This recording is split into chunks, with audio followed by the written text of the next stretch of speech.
How to download TradeLocker application on your Android device. Hello everyone, welcome back to another video from Trading for Beginners. If you are on the lookout for a simple way to start trading from your Android phone or your Android tablet, and if you are new to the TradeLocker and wondering how to get it on your device safely and correctly, first of all, go ahead and make sure that your device is connected to a stable internet and launch open Google Play Store. In the search bar, type in TradeLocker and search. Look for this application from TradeLocker, look for the developer's name, and now tap on Install. Wait for the TradeLocker application to download and install on your device. After waiting for a couple of minutes or seconds, you'll be able to download the app. Just open it up and there you have it.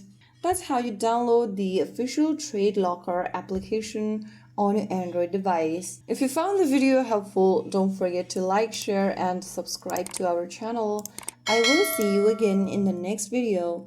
Thank you for watching.